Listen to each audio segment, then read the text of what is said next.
नमस्ते और मेरे चैनल में आपका स्वागत है।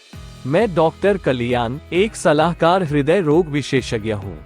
कल्पना कीजिए, मिस्टर थॉमस, जो एक 51 वर्षीय सज्जन हैं, ट्रेडमिल पर व्यायाम कर रहे हैं। उनका मधुमेह का इलाज चल रहा है। उन्हें बाईं ओर सीने में तकलीफ का अनुभव होता है जो बाईं बांह तक फैल जाती है। वह अपने हृदय रोग विशेषज्ञ से मिलने जाता है, जो बुनियादी प्रयोगशाला परीक्षण, एक रक्त ट्रोपोनिन, एक इलेक्ट्रोकार्डियोग्राम या ईसीजी, एक इकोकार्डियोग्राफी या हृदय का अल्ट्रासाउंड और एक कार्डियक ट्रेडमिल परीक्षण करवाता है। हृदय रोग विशेषज्ञ का कहना है कि कार्डियक ट्रेडमिल परीक्षण सामान्य नहीं है। फिर वह मिस्टर थॉमस से कोरोनरी एंजियोग्राफी कराने के लिए कहता है।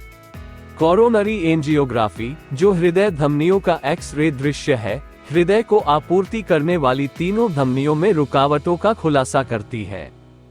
हृदय रोग विशेषज्ञ आगे सलाह देते हैं कि चूंकि उन्हें मधुमेह है और कई रुकावटें हैं, इसलिए उन्हें कोरोनरी धमनी बाईपास सर्जरी की आवश्यकता है। हृदय रोग विशेषज्ञ का कहना है कि मिस्टर थॉमस के मामले में ये विकल्प कोरोनरी एंजियोप्लास्टी से बेहतर है, जिसे परक्यूटेनियस कोरोनरी इंटरवेंशन या पीसीआई भी कहा जाता है।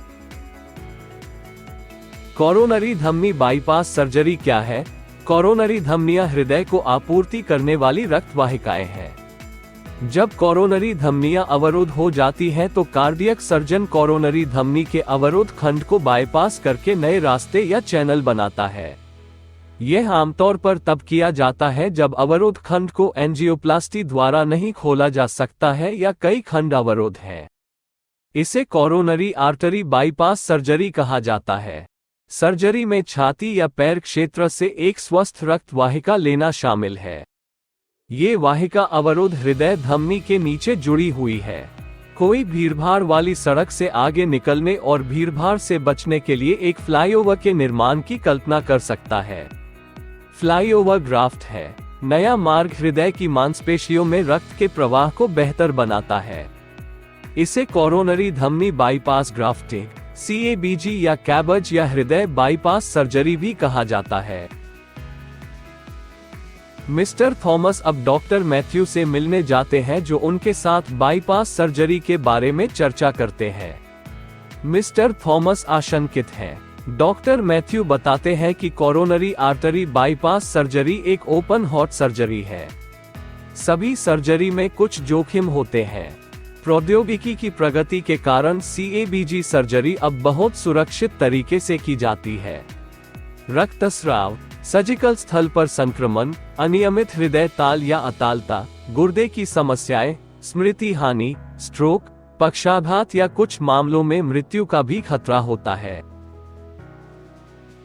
डॉक्टर मैथ्यू मिस्टर थॉमस का मार्गदर्शन करते हैं। सर्जरी से एक दिन पहले थॉमस को भर्ती कराया गया। कोरोनरी धमनी बाईपास सर्जरी अस्पताल में की जाने वाली एक प्रमुख सर्जरी है।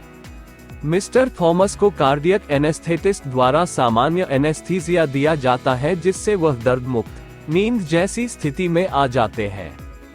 फिर डॉक्टर मुंह में एक श्वास नली डालने के लिए आगे बढ़ते हैं, जो एक श्वास लेने वाली मशीन से जुड़ी होती है, जिसे वेंटिलेटर कहा जाता है।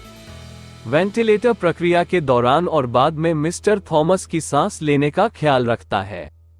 कोरोनरी धमनी बाईपास सर्जरी में आमतौर पर अवरोध धमनियों की संख्या के आधार पर 3 से 6 घंटे लगते हैं।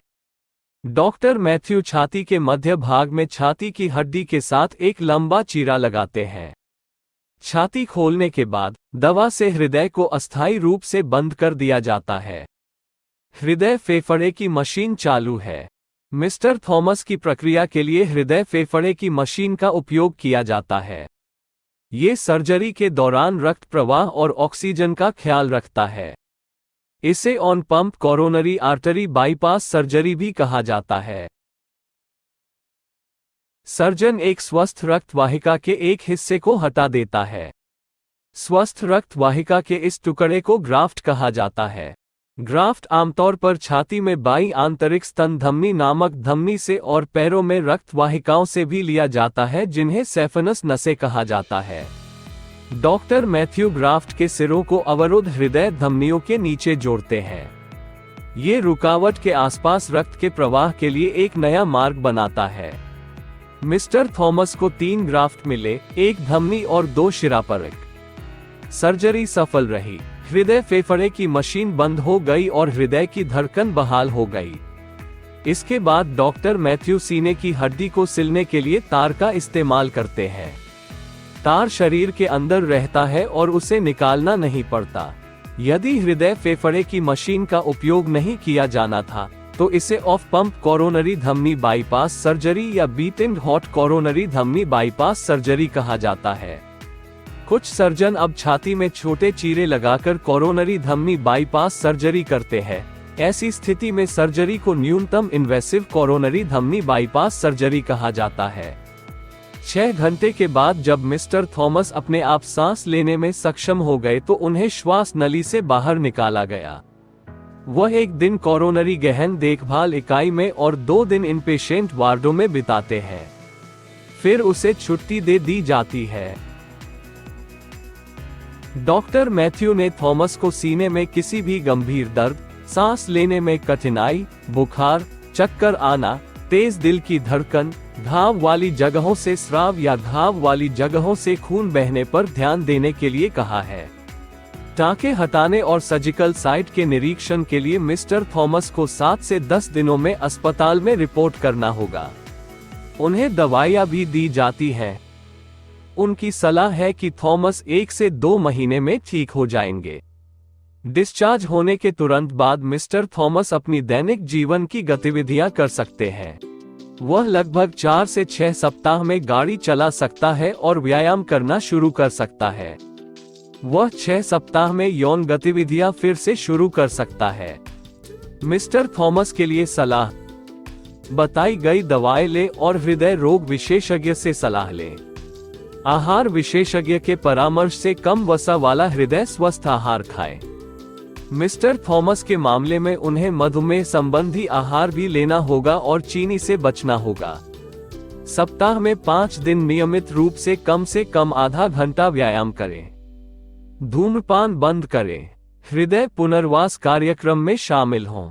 तनाव को प्रबंधित करें और अच्छी नींद लें। अगर आपको ये वीडियो पसंद आया तो कृपया इस तरह की और सामग्री के लिए लाइक और सब्सक्राइब बटन दबाएं। कृपया बेझिझक टिप्पणी करें और नीचे टिप्पणी अनुभाग में संपर्क करें।